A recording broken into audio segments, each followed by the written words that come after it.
এটা হপার, এই যে, আর এটা স্ট্রিং হপার দিয়ে বানানো, অদ্ভুত। ভেতরে একটা পুর রয়েছে, এই যে এইখানে স্ট্রিং হপার্সের মধ্যে যে পুরটা দিয়েছে সেটা আমাদের যে পাটিসাপটা পিঠে পুর হয় না, নারকেলের পুর, এক্স্যাক্টলি সেম। আচ্ছা, অমলেটও দিয়ে গেল, এই যে।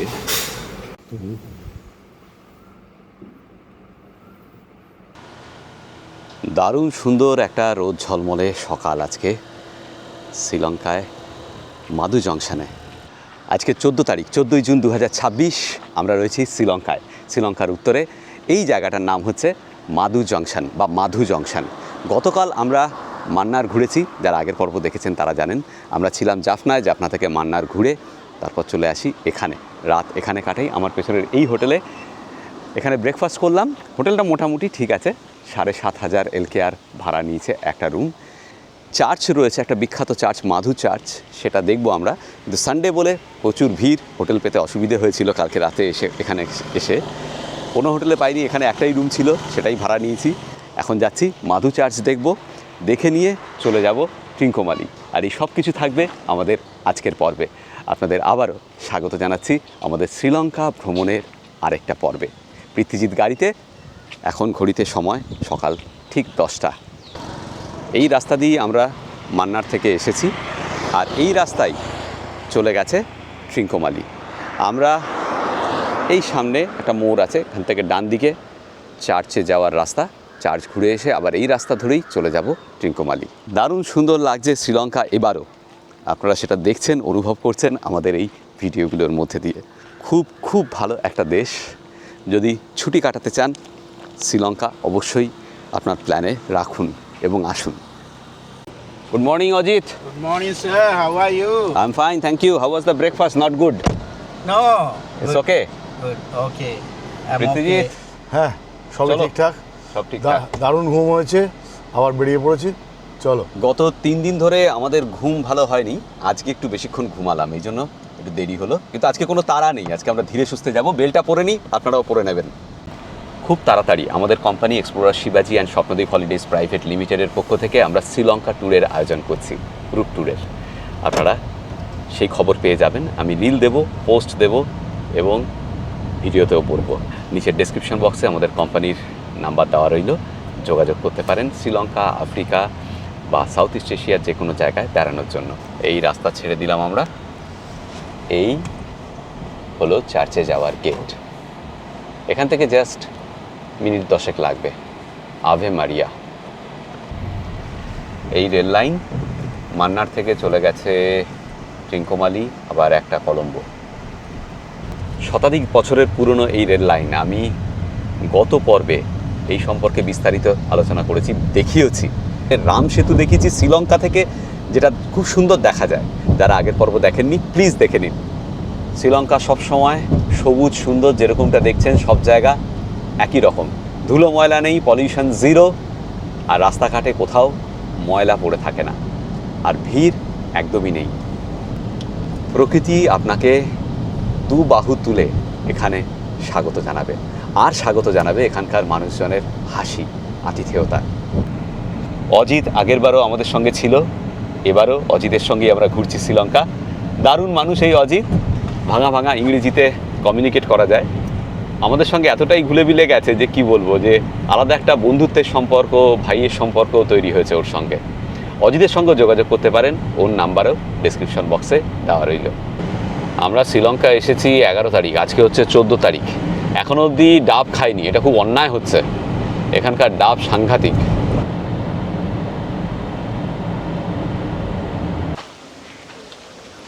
এইদিকে চার্চ। আজকে কিন্তু একটু হালকা গরম আছে, এত রোদ উঠেছে আজকে, ঝকমক করছে পুরো। হ্যাঁ, মানে আসার পর আজকে একটু অনুভব করছি গরমটা আর কি। ঠিক। আচ্ছা, চার্চের গেটে আমাদের আটকে দিল, ক্যামেরা অ্যালাউড নয়। আমি চার্চ আপনাদের বোধহয় দেখাতে পারবো না, তবে স্টিল ফটো অ্যালাউড, স্টিল ফটোই দেখাতে পারবো। আমাকে ক্যামেরা গাড়িতে রেখে যেতে হবে। গুড নিউজ, এখানে সিকিউরিটি বললেন তুমি ফাদারের কাছে যাও, ফাদারকে বলো, ফাদার যদি পারমিশন দেয় তবে তুমি তুলতে পারো। ফাদারের কাছে গেলাম, ফাদার একজন সিকিউরিটি গার্ড দিলেন, এবং পারমিশন দিলেন, বললেন তাড়াতাড়ি তোলো। এবং it's not strictly for tourism, it's for pilgrimage. এই মেসেজটা তুমি তোমার ভিডিওতে দেবে। আমাদের চ্যানেল দেখালাম, he is happy and he welcome us. আমি চার্চের হিস্ট্রিটা ব্রিফলি বলে দিচ্ছি। পর্তুগিজরা এখানে আওয়ার লেডি অফ মাধু প্রতিষ্ঠা করেছিলেন। আপনারা জানেন পর্তুগিজরা প্রথমে এখানে উপনিবেশ স্থাপন করে, তারপর ডাচেরা আসে। ডাচেরা যখন এসেছিলেন তখন এইখানে যারা খ্রিস্টান ছিলেন তারা এই জঙ্গলে চলে আসেন to save themselves from the atrocities of the duchess. এই হচ্ছে চার্চ, সেটা সেই 1670 সালে, বিরাট বড় চার্চ। এবং তারপর থেকে এই জঙ্গলের মধ্যে এই চার্চ আস্তে আস্তে বড় হয়। প্রচুর মানুষ, শুধুমাত্র খ্রিশ্চানরা নন, হিন্দু, বৌদ্ধ, খ্রিস্টান সবাই এখানে আসেন। এবং একটা বিলিভ রয়েছে স্থানীয়দের মধ্যে, এই চার্চের একটা হিলিং প্রপার্টি রয়েছে, যে কোনো অসুখে নাকি এই চার্চে এলে প্রার্থনা করলে সেই অসুখ সেরে যায়। তো ফাদার আমাকে বারবার বললেন, no tourism, send the message to the devotees যারা এখানে আসতে চান। চার্চের ভেতরে ছবি তোলা যাবে না, ভেতরটা খুব সুন্দর। আরও একটা কথা, during the period of LTTE civil war এই জায়গাটা ডিমিলিটারাইজড জোন ছিল এবং যুদ্ধে যারা এফেক্টেড হয়েছিলেন তাদেরকে এখানে শেল্টার দেওয়া হতো। যাদের ঘরবাড়ি চলে গিয়েছিল, রিফিউজি হয়ে গিয়েছিলেন, তারা আশ্রয় নিতেন এই চার্চে। চার্চের বাইরে থেকে দেখেই বুঝতে পারছেন যে কতটা সুন্দর এই চার্চটা। আর চারিদিকে জঙ্গল, মূর্থা মাধু বোধহয় জঙ্গলটার নাম, সেই মাধু থেকেই চার্চের নাম Madhu, our lady of Madhu. It's beautiful. এখন সকাল 11টায় মাস রয়েছে। সকাল 6টায় একটা মাস ছিল তামিলে, সকাল 7টায় মাস ছিল সিংহলিতে, এখন আবার 11টায় তামিল এবং সিংহলিতে মাস। এখানে রয়েছে কনফেশন চ্যাপেল।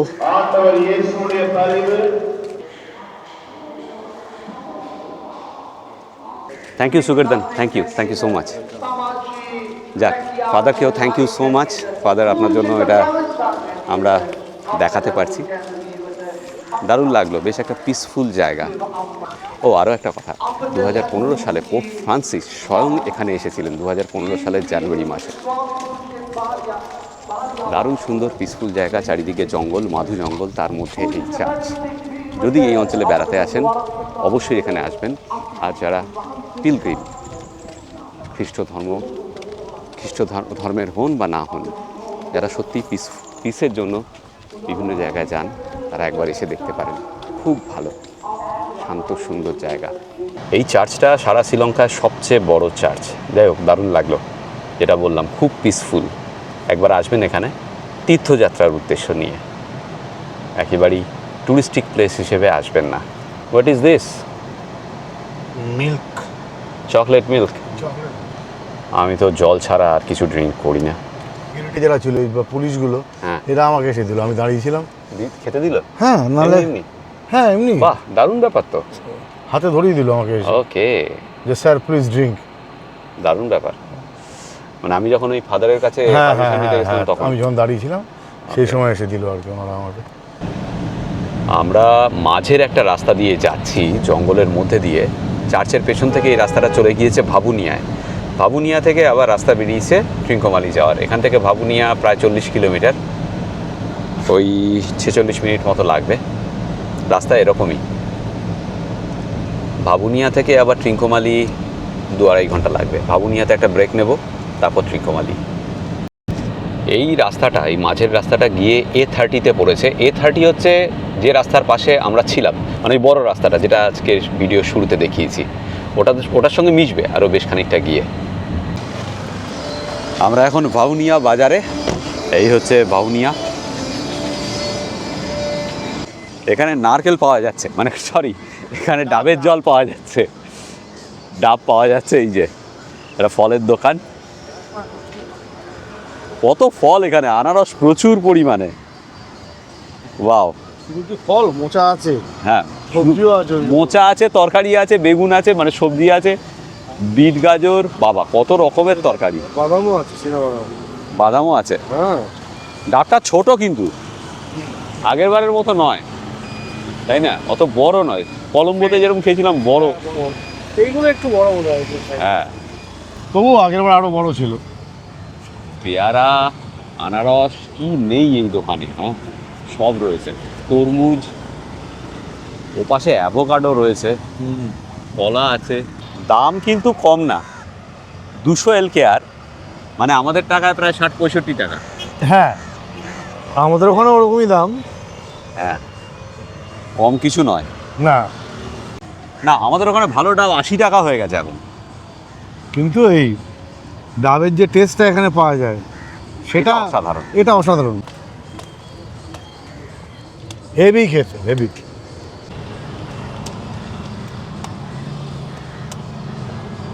আলাদাই টেস্ট দাদা, আলাদাই টেস্ট। মানে এই মিষ্টি ডাব আমাদের দক্ষিণ ভারতে হয়তো পাওয়া যায়, যে শ্রীলঙ্কার ডাব একবার এই ডাব খাওয়ার জন্যই চলে আসুন শ্রীলঙ্কায়। নিচে ডেসক্রিপশন বক্সে আমাদের অফিসের নাম্বার রয়েছে, যোগাযোগ করতে পারেন। আমরা কিন্তু গ্রুপ ট্যুর শুরু করছি এই অক্টোবর থেকেই, পুজোর সময় থেকেই শ্রীলঙ্কায়। অক্টোবর থেকে শুরু করে মার্চ অবধি প্রত্যেক মাসে আমরা শ্রীলঙ্কার ট্যুর রাখছি। আর ডিসেম্বরে একটা স্পেশাল ট্যুর হচ্ছে, সেটা হচ্ছে ডিসেম্বর বা জানুয়ারিতে, এখনও ঠিক করিনি, ওয়াইল্ড শ্রীলঙ্কা। শুধুমাত্র শ্রীলঙ্কার ওয়াইল্ড লাইফ দেখার জন্যই ওই ট্যুরটা হবে। ওটাতে ওয়াইল্ড লাইফ ফটোগ্রাফার যারা আছেন তারাও জয়েন করতে পারেন, যাদের ফটোগ্রাফি শখ আছে ওয়াইল্ড লাইফের। এবং আমরা শুধুমাত্র ওয়াইল্ড লাইফ কভার করবো শ্রীলঙ্কায়। শ্বাসটাও তেমনি অপূর্ব, পাতলা শ্বাস, চূড়ান্ত। এটাই আজকে লাঞ্চ আমার। কলাও নিয়ে নিচ্ছি, আর আপেল নিলাম। আপেল 500 গ্রাম 750 LKR, আর কলা ওই 6 পিস নিল 200 LKR। ঘড়িতে এখন 1:45। আমরা 12:30টার সময় বেরিয়ে গেছি ভাবুনিয়া টাউন থেকে। ভাবুনিয়া থেকে তিনকোমালি 75 কিলোমিটার, সময় লাগবে ঘন্টা দেড়েক। একই রকম রাস্তা, দুদিকে সবুজে সবুজ, নীল আকাশ, তার মধ্যে সাদা পেঁজা তুলোর মতো মেঘ, শরৎকালের মতো। কি যে সুন্দর লাগছে আজকে প্রকৃতি। শ্রীলঙ্কায় আসার পর থেকেই আমরা এই সবুজ প্রকৃতির আবেশে মোহিত। দারুণ এনজয় করছি এই রাস্তা আর এই জার্নি। এখানেও একটা জঙ্গল পেরুচ্ছি আমরা। What's the name of this forest? Oroupatan forest. ওরৌবাতান। Yes. আমার হঠাৎ করে মনে হলো ও বলছে Gorubathan. Oroupatan. Okay, we have a forest named Gorubathan, Oroupatan. করুবাথান, Yes. and there is a forest in my state named Gorubathan. Oroupatan. Yes. এই জায়গাটার সৌন্দর্য দেখে না দাঁড়িয়ে পড়লাম। কি অপূর্ব সুন্দর দেখুন, সবুজ ধানের ক্ষেত, তার ওপাশে তাল গাছ, কিছু নারকেল গাছ, তার উপরে নীল আকাশ, সাদা পেঁজা তুলোর মতো মেঘ। শ্রীলঙ্কা সত্যিই সুন্দর। এই যে এই ফুলগুলো দেখতে পাচ্ছেন, এর নাম হচ্ছে ফুলপালা। অজিত যে তথ্য দিল, এটা জলে গরম করে এই ফুলগুলো দিনে 2 বার করে 1 মাস খেলে সমস্ত রকম কিডনির রোগ নাকি সেরে যায়। এটা স্থানীয়দের একটা ওষুধ, ভেষজ ওষুধ। তো ফুলপালা, আমি জানি না দেখতে পাচ্ছেন কিনা, আমার চেনা লাগছে না, গন্ধ নেই। Thank you for this information. আমরা এই জঙ্গলটা একটু দাঁড়ালাম, এখানেই ওটা পাওয়া গেল। বাইরে কিন্তু এখন গরম আছে। আমরা এই জঙ্গলে একটা টয়লেট ব্রেক নিলাম। ডাব খেয়ে সবারই প্রেশার হাই হয়ে গিয়েছিল, তখনই অজিত এটা নিয়ে এলো।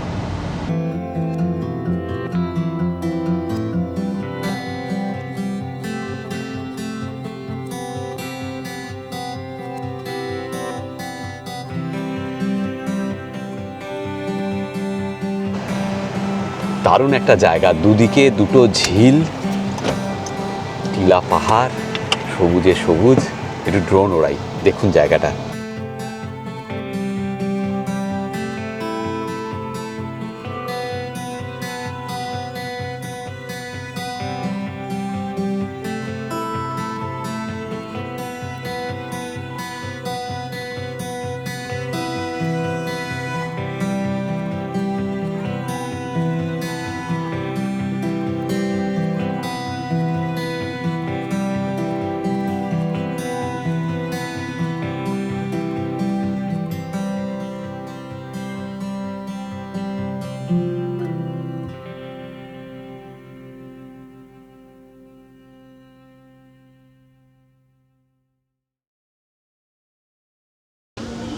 রাস্তার ধারে একটা অসাধারণ জায়গায় আমরা দাঁড়ালাম কফি খাওয়ার জন্য।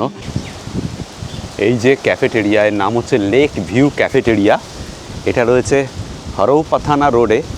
এই রোডটার নাম হচ্ছে হরৌ পাথানা, আর জায়গাটার নাম হচ্ছে মোরাওয়েবা। এই হচ্ছে হরৌ পাথানা রোড, মোরাওয়েবা। কি দারুণ পরিবেশ, স্বর্গবোধা এখানেই। অসাধারণ কফি শপ দেখুন, একদম এই ঝিলের পাড়ে। যে ঝিলটা একটু আগে দেখালাম, মাঝে কিছুটা ল্যান্ড ছিল, তারপর আবার এই কন্টিনিউয়েশন ঝিলের। এত সুন্দর কফি শপ পৃথ্বীজিৎ খুব কমই দেখেছি আমরা। দারুণ দারুণ হ্যাঁ, দারুণ, মানে ভাবা যায় এই ঝিলের Beautiful. পাশে ভাই এখানে বসেই তো দিন কেটে যাবে রে এখানে ভাই। হ্যাঁ কিরকম হাওয়া দিচ্ছে, মন প্রাণ সব জুড়িয়ে গেল ভাই। হ্যাঁ, আজকে একটু আগে বললাম আপনাদের যে একটু গরম লাগছিল, কিন্তু এখন মানে এই ঝিলের হাওয়ায় দেখতেই পাচ্ছেন কীরকম হাওয়া, সাধারণ লাগছে। গরমের আর নামগন্ধ নেই, বরঞ্চ এখানে এখন ঠান্ডা লাগছে। এখানে সব কিছুই পাওয়া যাচ্ছে। চিকেন রাইস ফুল, চিকেন রাইস হাফ। ফুল হচ্ছে 800 INR, সরি LKR, হাফ হচ্ছে 520 LKR। এগ রাইস আছে, ভেজিটেবল রাইস আছে, চিকেন কত্তু আছে, এগ কত্তু আছে, সবই আছে। আজকে ঠিক করেছি যে আমরা লাঞ্চ স্কিপ করব, হালকা লাঞ্চ করব। এই জন্য এখানে মাছের একটা চপ মতো আছে, এই যে এটা ওরা বলছে টুনার, এটাই খাবো উইথ জিঞ্জার টি। এই ক্যাফেটা আর্মির লোকেরা চালাচ্ছে, আর্মির সব জওয়ানরা, শ্রীলঙ্কান আর্মির। এবার হিলের ওপাশে হাতি দেখাচ্ছি আপনাদের। পরম নিশ্চিন্তে আছে, বিরাট বড় কিন্তু, হ্যাঁ তবে দাঁত নেই।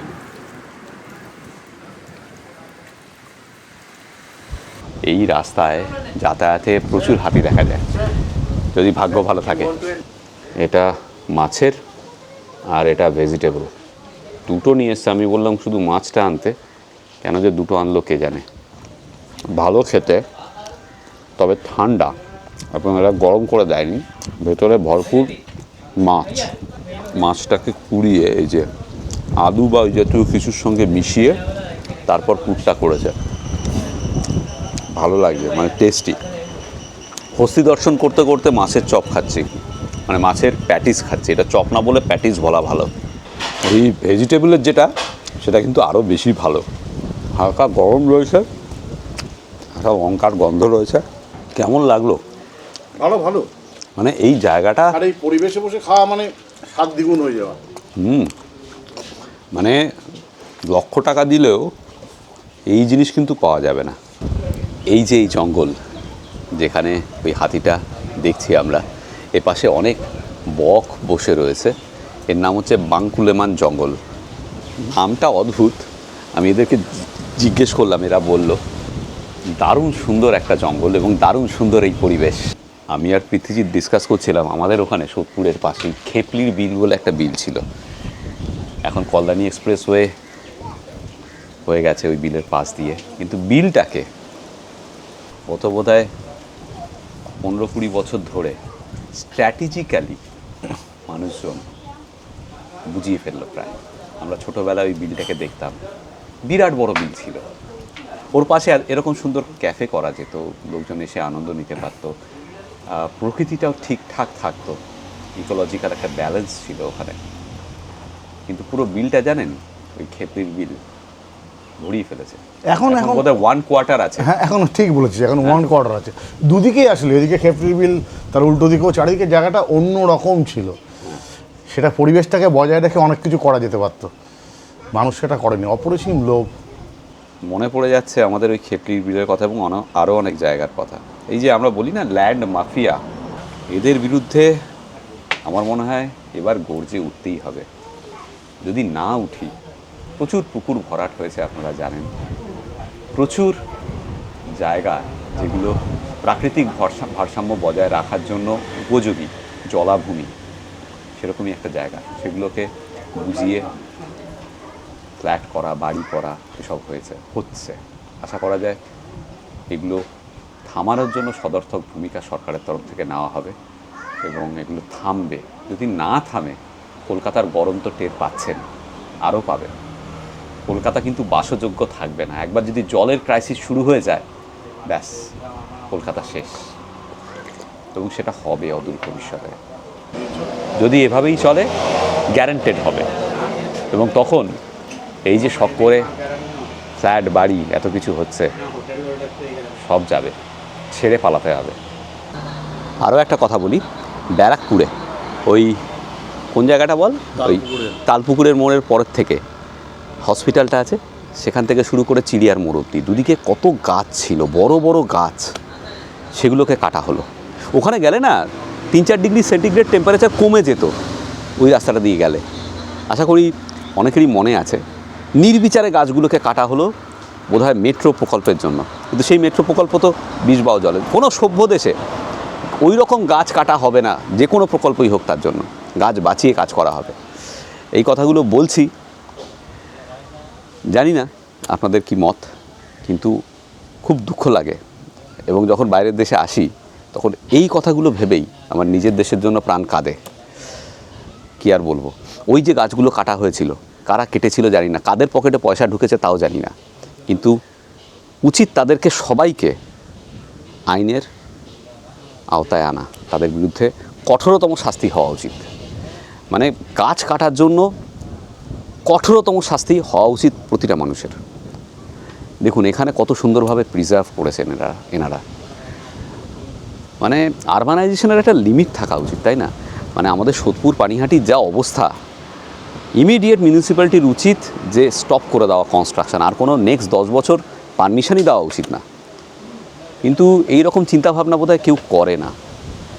যদি না করে, তার ফল যারা আছেন এখন এখানে সোদপুর, পানিহাটি, খড়দা এই অঞ্চলের বাসিন্দারা, তারা ভোগ করবেন, মানে আলবাদ ভোগ করবেন। মানে প্রকৃতি কাউকে ছেড়ে দেবে না, সেখানে আলাদা করে প্রকৃতি বাছবিচার করবে না, সবাইকেই শাস্তি দেবে প্রকৃতি। জানি না এই কথাগুলো কোনো মানুষের কানে পৌঁছাচ্ছে কি না, যাদের হাতে সত্যি ক্ষমতা রয়েছে, রাজনৈতিক ক্ষমতা রয়েছে বা প্রশাসনিক ক্ষমতা রয়েছে। যদি থাকে তাহলে প্লিজ একটু দেখুন, প্রকৃতিটাকে বাঁচান। কলকাতার অবস্থা কিন্তু মোটেও ভালো নয়। এখান থেকে না আমাদের আর উঠতে ইচ্ছে করছে না, মনে হচ্ছে সারাদিন বসে থাকি, এত শান্তি এখানে। ঘড়িতে এখন 2:30। আমরা ট্রিঙ্কোমালিতে না থেকে ট্রিঙ্কোমালির খানিকটা উত্তরে নীলাভেলি বিচ, খুব বিখ্যাত বিচ, দারুণ সুন্দর বিচ, সেখানে থাকবো। ট্রিঙ্কোমালি ঘুরবো ওখানে থেকেই, আজ রাত থাকবো, কাল রাতও থাকবো। তো আমরা নীলাভেলি বিচেরই সামনে কোনো একটা হোটেলে থাকবো। ওখানে অনেক বিচের ওপরেই হোটেল রয়েছে, সি ফেসিং, সেগুলোতে থাকার চেষ্টা করব। তবে নীলাভেলি একটু কস্টলি, দেখা যাক কীরকম পাই হোটেল। আর নীলাভেলি থেকে পিজেন আইল্যান্ডে যাওয়া যায় বাই বোট, সেটাও কাল সকালে যাব। তো নীলাভেলি কিন্তু ট্রিঙ্কোমালি এলে নীলাভেলিতেই থাকুন, ট্রিঙ্কোমালি শহরে না থেকে, এবং নীলাভেলিতে থেকে ট্রিঙ্কোমালি বেরিয়ে নিন। এখান থেকে আর 30 মিনিটের মতো সময় লাগবে নীলাভেলি পৌঁছাতে। আমরা রাস্তা থেকে ডান দিকে বাঁক নিলাম, এদিকে একটা হট ওয়েল আছে, কান্নিয়া হট ওয়েল, এখান থেকে 1 কিলোমিটার। সেটা দেখে নিয়ে আমরা আবার নাইভেলির দিকে যাব। এ তো রীতিমতো মেলা বসে গেছে রে, এটা পার্কিং গ্রাউন্ড। রোদে তেজ সাংঘাতিক আজকে। এখানে দেখুন প্রচুর তালশাঁস বিক্রি হচ্ছে, দেখাচ্ছি। এই অঞ্চলে, যেটা আগের ভিডিওতেও বলেছিলাম, তাল গাছ অনেক বেশি, সব দোকানে তালশাঁস। এখানে আবার রাস্তার দুদিকে পসরা সাজিয়ে বসেছেন অনেকেই, প্রচুর দোকান। এখানে আবার টিকিট আছে 100 টাকা শ্রীলঙ্কার সিটিজেনদের, 500 টাকা ফরেনারদের, 500 LKR। সার্ক কান্ট্রির জন্য আলাদা করে কম নয়, হওয়া উচিত ছিল। সার্ক কান্ট্রির জন্য 250 করতে পারতো। আমাদের ওখানে সব জায়গায় তাই রয়েছে। আপনার ফটো তো তাই হলো। হ্যাঁ, জাফনা ফোর্টেও কম ছিল। আচ্ছা, এখানে স্নান করছেন আবার সবাই হট ওয়েলে। আমি ডান দিকটা দেখাচ্ছি না, অনেকে স্নান করছেন। এই রকম করা রয়েছে পুরো চত্বর জুড়ে। গরম গরম জল। সালফারের গন্ধ আছে কিনা দেখ। আছে আছে, থাকাটাই স্বাভাবিক। আছে। ভালো গরম, ভরপুর সালফারের গন্ধ। যাই হোক, এই হচ্ছে হট ওয়েল। পার্কের মতো। পাশে একটা পার্ক আছে আর বুদ্ধের মূর্তি আছে। মানে এটা কিন্তু পুরো 500 টাকা, 500 LKR হ্যাঁ, একেবারেই মানা যায় না।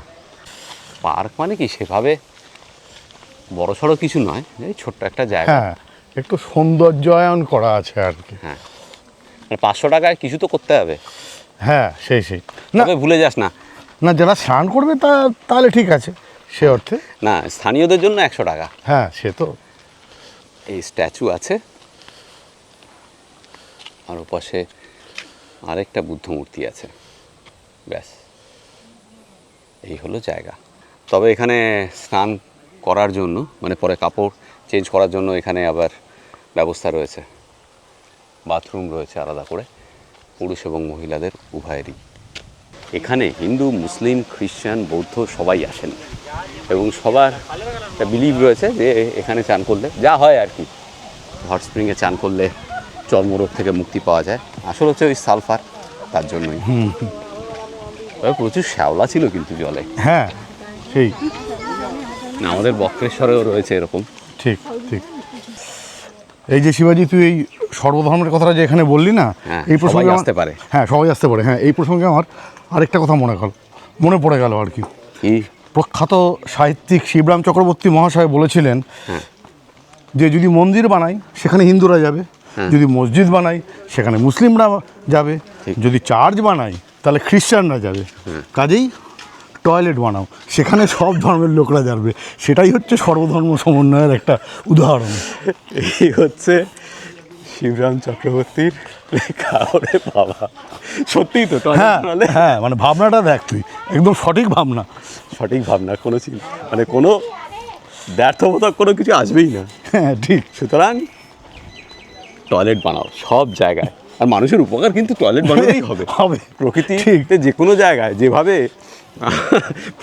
মানে কলকাতায় টয়লেট করে মানুষরা, সেটাও বন্ধ হবে। বেনারসের ঘাটে মনে আছে, টয়লেটের গন্ধে হাঁটা যায় না। সব জায়গায় টয়লেট বানান। সরকার মহোদয়দের আমি রিকোয়েস্ট করছি, মানে আমরা রিকোয়েস্ট করছি। দারুণ। আচ্ছা চল, তালশাঁস খাই।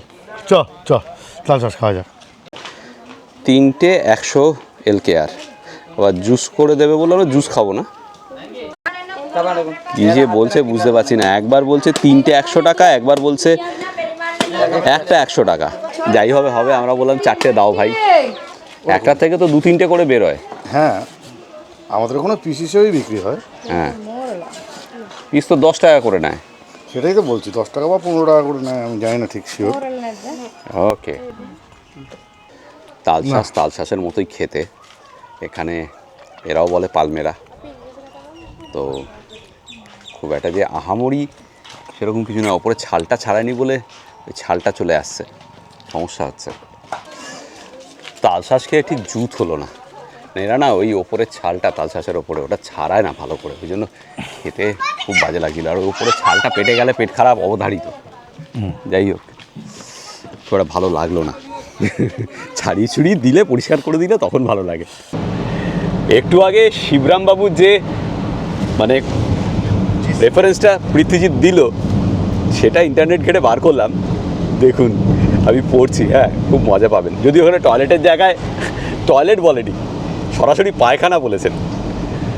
প্রথমে ভেবেছিলাম যে মন্দির বানাবো, তারপর ভেবে দেখলাম সেখানে কেবল হিন্দুরাই আসবে, মুসলমান খ্রিস্টান এরা কেউ ছায়া মারাবে না। তার মসজিদ গড়লেও মুসলমান ছাড়া আর কেউ ঘেঁষবে না তার দরজায়। গির্জা হলেও তাই, যাই করতে যাই সর্বধর্ম সমন্বয় আর হয় না। তাছাড়া পাশাপাশি মন্দির মসজিদ গির্জা গড়লে একদিন হয়তো মারামারি লাঠালাঠিও বেঁধে যেতে পারে। তাই অনেক ভেবে চিনতে এই পায়খানাই বানিয়েছি। সবাই আসছে এখানে, আসবে চিরদিন। হিন্দু, মুসলমান, জৈন, পার্সি, খেরেস্তান কেউ বাকি থাকবে না। সর্বধর্ম সমন্বয় এখানেই। এই হচ্ছে অ্যাকচুয়াল টেক্সটটা। আর এই কথাটা, এই উক্তিটা যার মুখে শিবরামবাবু বসিয়েছিলেন তার নাম ছিল খুব সম্ভবত হারু, মস্কো বনাম পন্ডিচেরি এই বইয়ে। তো বুঝলি শিবাজি, হ্যাঁ, আজকাল কিন্তু বাঙালির ওই যে রসবোধ, মানে রাজশেখর বসু, শিবরাম চক্রবর্তী, তারাপদ রায়, সঞ্জীব চট্টোপাধ্যায়, তাদের লেখা আমরা পরিচিত। তো হ্যাঁ। সেই বাঙালির এখন আর ওই রসবোধগুলো নেই আর কি, হ্যাঁ, কেন এই আমি রসবোধ নেওয়ার মতো মানসিকতা আর নেই, কমে গেছে, কমে গেছে। একদমই কমে ঠিক। গেছে আর কি। একটা সময় মানে এই লেখাগুলো, এনাদের লেখাগুলো কি বলবো, পড়ে কত হেসেছি আমরা। হ্যাঁ, হ্যাঁ সত্যি। কিন্তু এখন বাঙালি যেন এই সব থেকে বিচ্যুত, কক্ষচ্যুত। হ্যাঁ, মানে সেই মুখো হ্যাংলা বা গোমরা থেরিয়াম, হ্যাঁ, হ্যাঁ, হয়ে বসে আছে আর কি, হাসতে চায় না। হাসির কথা শুনলে পরে সবকিছু- বলে হাসবো না, না না না। সব কিছুর মধ্যেই মোটা দাগের ধর্মীয় একটা সুরসুরি খোঁজে, বা রাজনৈতিক মোটা দাগের সুরসুরি ঠিক, খোঁজে। ঠিক। সব কিছুর মধ্যেই ওরকম নয় কিন্তু। হ্যাঁ, আমরা এরকম ছিলাম না। একদমই। আমরা যখন পুরোনো দিনের যদি গান দেখেন, সেখানে মহাদেবকে নিয়েও আমরা ব্যঙ্গ করেছি। মানে মহাদেব তো আমাদের নিজের ঘরের জামাই, জামাই, একদম আপন লোক। ঠিক। শ্রীকৃষ্ণ আমাদের নিজের ঘরের ছেলে। ঠিক। আমার মনে আছে শিবাজি এই প্রসঙ্গে যখন হ্যাঁ, বললি, ওই যে তোকে আমি- threat দিয়েছিল। হ্যাঁ, মানে কলঙ্কিনী রাধা গানটা গিয়েছিলাম, সেখানে লাইনটা আছে কানু হারামজাদা। একজন আমাকে মন্তব্য করেছিলেন যে আপনি কি করে শ্রীকৃষ্ণকে এটা বলতে পারেন আর কি। মানে তাহলে ভাবুন তাহলে যে কোন জায়গায় গেছে ব্যাপারটা। মানুষের সেন্স কিন্তু আমাদের বাঙালিদের আজকাল আমরা দেখতে পাচ্ছি যে অনেকটাই কমে গিয়েছে। ভাষার দৈন্যতা, চিন্তার দৈন্যতা, সাংস্কৃতিক দৈন্যতা আস্তে আস্তে বাঙালিকে গ্রাস করছে, এই বিষয়ে আমার সন্দেহ নেই। কোনো সন্দেহ নেই। এগুলো যেন বাঙালি আবার ফিরে পায়, তার ঋত গৌরব যেন পুনরুদ্ধার হয়, এই প্রার্থনা। আপনাদের কার কি মন্তব্য এই সম্পর্কে প্লিজ কমেন্টে জানাবেন। ট্রিঙ্কোমালিতে গিয়ে জাফনা স্টাইল কাঁকড়া কারি খেতেই হবে, বুঝলি? এটা কিন্তু এবার মিস করা যাবে না, দরকার হলে দুবেলা খেতে হবে। এখানে প্রচুর সি ফুড ফেমাস ট্রিঙ্কোমালিতে। দেখি কি পাওয়া যায়। আমরা ঢুকছি নীলাভেলিতে। পুরো একদম গোয়ার মতো একটা ভাইব আছে, বুঝতে পারছিস? সামনেই সমুদ্র, বিচ, দুদিকে ভিড় দেখে বুঝতেই পারছেন সেটা। বাদিকে পার্কিং আর ডান দিকে দোকান। C view beach hotel, AC rooms. Ajit এখানে নিয়ে এলো, মোটামুটি ঠিকই আছে। ডান দিকে একদম পুরো সমুদ্র, বিচ, এদিকেই সমুদ্র আর বিচ।